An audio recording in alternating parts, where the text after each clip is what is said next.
Bonjour à tous, c'est Hugo, bienvenue dans cette nouvelle vidéo de formation des order blocks. Donc aujourd'hui, on va voir en détail ce qu'est un order block, quelque chose de très connu et de très aimé par la plupart des gens, surtout depuis l'an dernier. C'est un sujet qui plaît et c'est normal puisque les institutionnels, tout simplement, nous laissent des traces sur le marché qui sont appelées des order blocks. Donc, les institutionnels entrent sur le marché de manière algorithmique. J'espère que vous le savez. La plupart des transactions que vous voyez sur le Forex, et ce qui fait bouger le Forex, c'est des algorithmes, d'accord? Les banques ne s'embêtent pas à tracer des lignes, placer des ordres limites, etc. Non, c'est des algorithmes qui s'occupent de tout.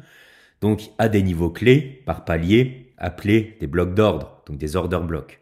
Plutôt que d'introduire des centaines de millions sur le marché en une seule fois, les ordres institutionnels sont divisés en plusieurs entrées, ce qui crée des consolidations serrées que nous voyons juste avant un mouvement impulsif du marché. C'est pour ça qu'un order block, du moins les meilleurs order blocks, sont les ou la dernière bougie avant un mouvement impulsif. Cette méthode laisse une empreinte institutionnelle sur un graphique qui peut être identifié et exploité. La chose la plus importante à comprendre à propos de ces ordres institutionnels est qu'aucun stop n'est utilisé. Donc il faut savoir que la smart money n'utilise aucun stop loss. La raison en est que les institutions couvrent leurs positions, achat et vente simultanées. Donc, je suis la smart money, j'ai plein de positions d'achat et plein de positions de vente. Et mon but, c'est, par exemple, sur une tendance haussière, d'aligner un maximum d'achats et de réduire un maximum mes ordres vendeurs, tout simplement en venant faire des retracements à chaque fois. Ici, je fais BE sur mes ordres vendeurs. Ensuite, ici, je fais une nouvelle impulsion. Au final, ici, l'ordre vendeur que j'avais fait sur le marché, je vais le mettre à BE. Je continue la tendance, un retracement sur l'ordre ici vendeur que j'ai fait, que je mets à BE, etc., etc. Et quand on repart sur une tendance baissière, c'est l'exact opposé. Donc, comprenez bien que la smart money n'a pas de SL. Okay, la liquidité qu'elle prend sur le marché, c'est la liquidité des particuliers et aussi la liquidité des fonds privés, etc., qui se protègent aussi via des stop loss. Donc, vous vous demandez peut-être pourquoi font-elles cela au lieu d'utiliser des stops? Tout simplement, la réponse est simple.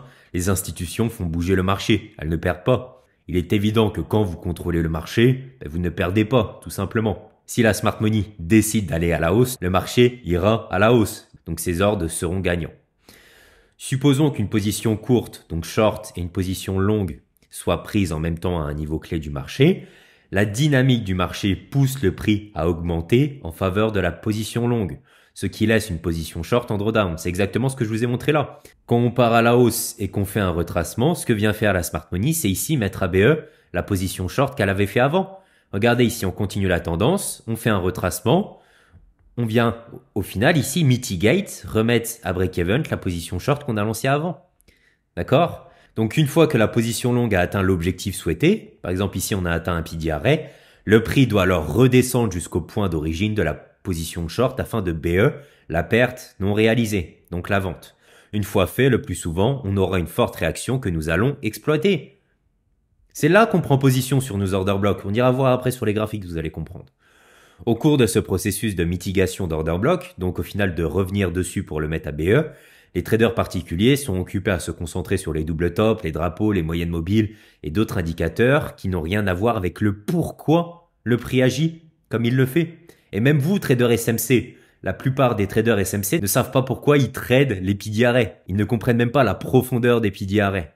Cela permet aux institutionnels de jouer avec les traders particuliers, de liquider leur position sous la forme de chasse au stop, ce qu'on a vu avant, tout simplement la liquidité. En réalité, il s'agit simplement des algorithmes institutionnels qui font ce pourquoi ils ont été conçus. Tout simplement pour revenir mitigate les order blocks et pour prendre la liquidité. C'est pour ça que on prend position sur des piliers arrêts jusqu'à l'atteinte d'une liquidité. C'est comme ça que marche le marché et c'est comme ça qu'on est gagnant sur le marché. Donc allez sur vos graphiques, peu importe la time frame, peu importe la paire, vous verrez à chaque fois des order blocks. Je vous ai fait une vidéo pour savoir comment sélectionner les meilleurs order blocks. Aujourd'hui, on va vraiment comprendre le mécanisme derrière les order blocks. Ok? Regardez ici. Vous avez quoi là? Vous avez une consolidation serrée avant le mouvement impulsif.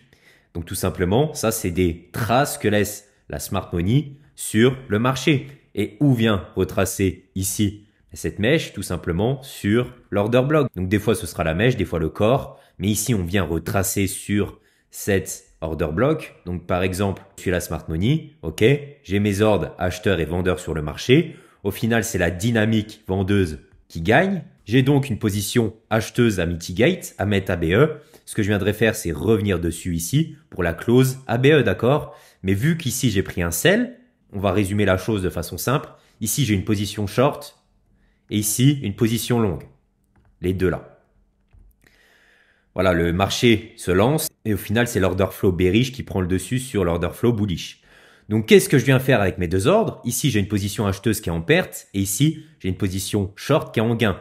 Donc, ce que je viens faire, c'est ici retracer pour fermer ma position longue. Et en fermant ma position longue, on est d'accord ici que au final, ma position short est en gain. Donc ici, je viens rajouter une autre position short, mais pour avoir fait le mouvement haussier, j'ai dû remettre une position longue. Rappelez-vous que c'est la Smart Money qui fait bouger le marché. Donc au final, à ce niveau, j'ai un short. À ce niveau, j'ai un short, mais j'ai dû rajouter un long pour revenir ici. C'est encore une fois l'order flow bearish qui se lance sur le marché. Et ce que vient faire la Smart Money, tout simplement, encore une phase d'accumulation, voilà, où elle place tous ses ordres. Et ce qu'elle viendra faire, c'est remettre ABE ici, l'ordre acheteur qu'elle avait mis ici. Donc regardez où est revenue la bougie là. Elle est revenue tout simplement sur la dernière bougie haussière avant l'impulsion baissière.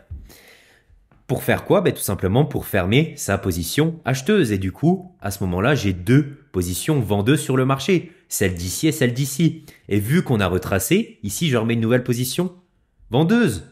Et pour faire ce mouvement, j'ai dû mettre une position acheteuse. Vous voyez? En fait, le but, c'est d'accumuler à chaque fois des positions vendeuses en réduisant nos positions acheteuses. Et c'est comme ça qu'on fait de l'argent sur le marché. Enfin, du moins, pas nous, puisqu'on se protège avec des stop-loss. Mais la Smart Money conserve ses positions. Regardez, je suis sur du 4 heures. Conserve ses positions des semaines, des mois, voire des années.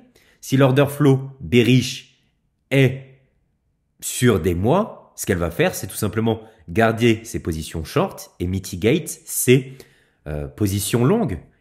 Et du coup, plus on descend, plus cette position short sera en gain. Vous comprenez? Donc c'est pour ça, à chaque fois qu'on se base sur la dernière bougie baissière avant l'impulsion haussière, c'est tout simplement la trace que la Smart Money laisse sur le marché dans ces phases de consolidation serrée. Ok, c'est vraiment la dernière bougie sur laquelle on va se baser avant donc le fort mouvement baissier, car c'est le dernier mouvement haussier avant donc tout simplement le mouvement bearish et vice versa si on est sur une tendance haussière. Donc là, notre order block, où il se situe ici, d'accord? Au final, ici, tout ce que vous avez, c'est des order blocks, mais c'est au même endroit. Mais parfois, le marché ne reviendra pas à ce niveau. La tendance est tellement forte, ou par exemple, ici, il y avait une annonce écho, mais c'est pas grave. Le marché n'est pas une science exacte. Des fois, on ira retracer, ou du moins la plupart du temps, on ira retracer. Et sur ces moments-là, c'est pas grave. La Smart Money, elle enchaîne les shorts, et ici, elle aurait qu'une position longue en attente. Donc ce n'est pas grave, elle est clairement en gain sur le marché. Si on continue, ce sera toujours pareil. Donc ici, toujours notre fameuse consolidation serrée. Ok. Donc on prend la dernière bougie haussière, la dernière série d'order block avant l'impulsion baissière. Et le marché, qu'est-ce qu'il fait? Il retrace dessus ici pour mettre ABE, tout simplement le mouvement haussier de la Smart Money. Et la Smart Money se rajoute ici une position vendeuse. Pourquoi on a des réactions sur les order blocks? Deux choses. Parce que premièrement, on a des retracements et donc la Smart Money accumule de nouveaux shorts. Mais aussi le fait de mettre ABE ici, la Smart Money clôture ses ordres acheteurs. Donc en clôturant ses ordres acheteurs, c'est comme si elle mettait un short sur le marché. Au final, l'ordre est similaire. Donc c'est pour ça qu'on a à chaque fois des fortes réactions sur ces niveaux. On continue la tendance baissière. Ici, on a une consolidation serrée. On prend la dernière bougie haussière, c'est ici. Que fait le marché? Il retrace pour partir à la baisse. Ensuite, il retrace pour partir à la baisse, etc., etc. Donc, vous comprenez le mécanisme des order blocks. Comment choisir entre un order block avec le corps pour rentrer sur le marché ou les mèches? Tout simplement, ça dépendra de l'order block que vous avez sous les yeux. Si l'order block a plus de mèches que de corps, on rentre sur les mèches. Si l'order block a plus de corps que 2 mèches, on rentre sur les corps. Pourquoi? Car un order block avec un gros corps, ça nous indiquerait qu'on a eu ici énormément de volume acheteur qui a été échangé. Donc c'est un order block à forte probabilité, vu qu'on est sur une tendance bearish. Que les order blocks avec des mèches, par exemple comme celle-ci, ça nous montre une indécision et ce n'est pas forcément un mouvement institutionnel, d'accord? Ça, c'est vraiment un magnifique order block. C'est le dernier avant la baisse. Et c'est une belle bougie haussière. C'est vraiment des order blocks à forte probabilité. Donc j'espère que vous avez un petit peu plus compris ce qu'est un order block. Je vous ai fait une vidéo entière sur comment sélectionner le meilleur order block possible. Mais aujourd'hui, je voulais que vous compreniez ce qu'est un order block et comment prendre position dessus sur le marché. J'espère que cette vidéo vous a plu. Je vous invite à vous abonner, à liker. C'était Hugo. Salut.